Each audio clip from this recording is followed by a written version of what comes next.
Good afternoon, ladies and gentlemen. Welcome back to another episode here on African Confessions. The following story that you're going to be listening to, it was sent to me by one of our admins, and the message reads like this. Good morning, Brother Nashi. Please keep me anonymous. My husband is not someone who would go to church or someone whom I could call a believer. I was shocked to see him one day taking a mat and kneeling facing the direction of the eastern skies. It was so early in the morning and he started praying. He was kneeling down and he said a strange prayer, and I kept on looking at him. I had never seen my husband ever in his life praying. In my 7 years of marriage, I had never seen him praying. When I got involved with him, I had had 5 miscarriages. The entire society started calling me names because of my barrenness. I dreaded to go to family events because they will make fun of me. It would break my heart to know that other women rejoiced in my pain.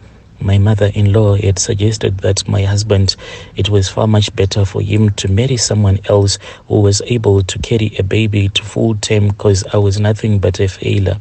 She said time was moving very fast. Indeed, it was moving, and she was getting old, and she wanted to see her grandchildren before she would have died, as if she was already dying. I remember very well when she would visit, she would wake up in the morning to say, I don't think her baby is going to come because the entire night there was no sound coming from your room.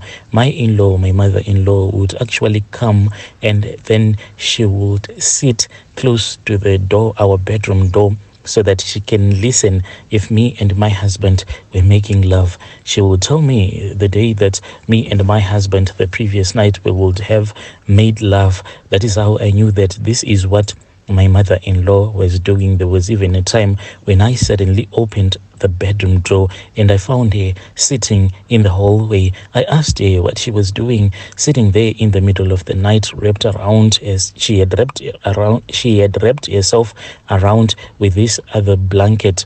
And she said that she just wanted to listen if there is a baby that was going to come. She would stand by the door and listen to what we will be doing. And of course, we would do nothing because our mom-in-law would be sleeping in the next room. At this time, my husband had been suspended at work, and everything that he was touching, it seemed as if he had been cursed. It seemed as if there was a curse that was following him because he was not succeeding at all.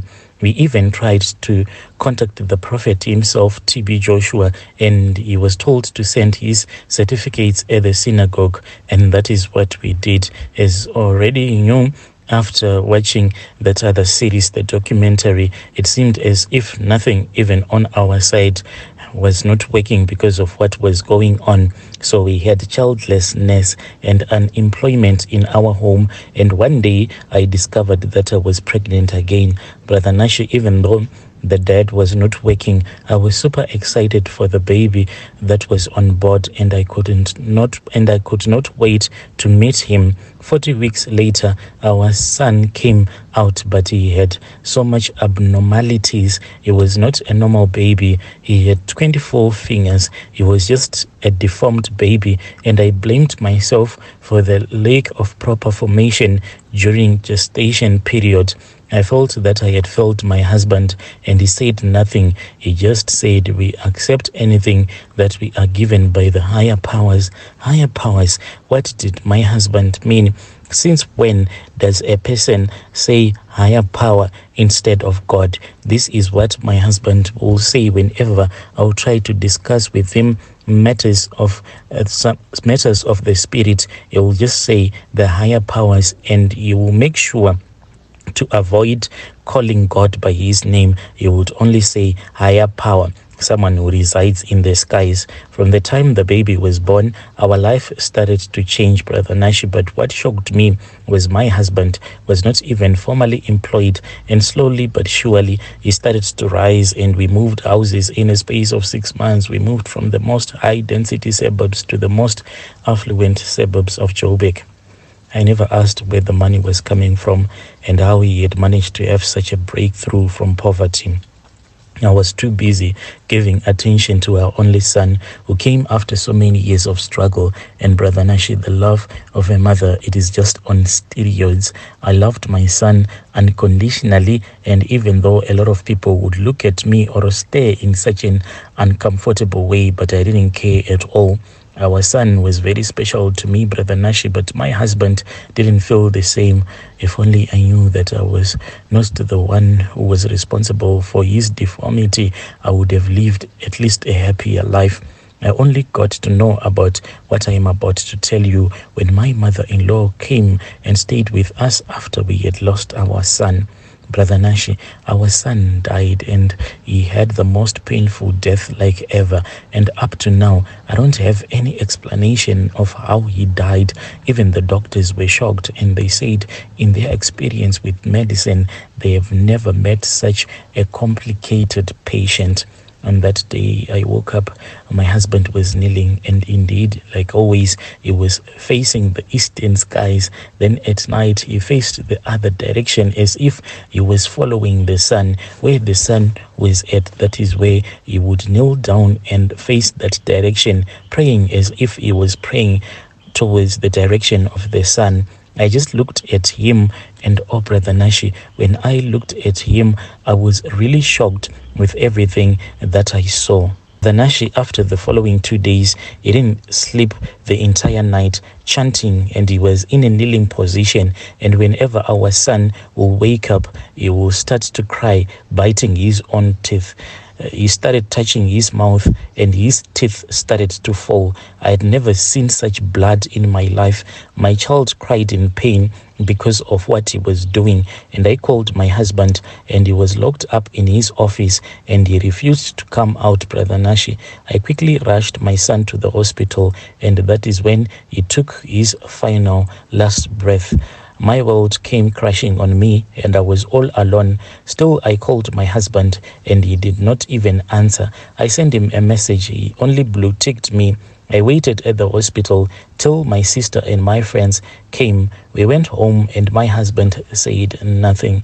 We buried our son, and we started to drift apart. Within a short period of time, Brother Nashi, my husband started to come home late, and then a few weeks later, I discovered that he had 2 laundry baskets that were filled with bricks of US dollars.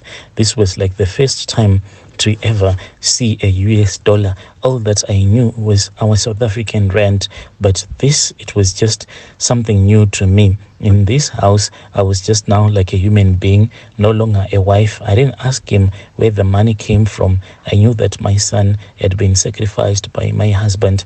I was suspecting this, why he didn't want to look at me in my eyes, why he did not take me to the hospital and to the doctors. Why did the doctors say that they had never seen something like what my husband, what my child had done to himself, pulling out his own teeth when he was complaining, when he was grinding his teeth, when he was saying that there was something that was telling him, whispering, a demonic power that was whispering into my son's ears as it was telling him, instructing him to remove his own teeth. 6 months down the line, Brother Nashi, that was when I saw a chat. A chat was between my husband and this other new Nigerian friend of his. He was complaining that he was not happy with his life, and he regret that he gave our son away to the dark world. He was the one who had given up our child to the prince of darkness since he was in my tummy, as that was how he was born deformed. This sacrifice, it pains me, because at the time when my child was still growing in my womb, my child was supposed to be born normal, but because of all the rituals that my husband did, my child was born with all of those deformities. I fell down on my knees and I cried, and I said, who on earth, on earth did I marry? It pains me a lot. Being married to a ritualist, it is not an easy task. What I went through, I do not even wish for it to happen to even one of my worst enemies. It was something that was terrible, to give birth to a child that is crippled in such a way that the doctors had to document the way that my child was crippled, because it was so unnatural. It was like there was a demon that had twisted his spine when he was still in my womb. Dear listeners, right there was a message that was sent to me by our dear sister. Strange things do happen in this world. Really scary. When she said that my son, the way that he was deformed, it was like there was a demonic power, force that twisted my son's spinal cord. Strange things do happen in this world.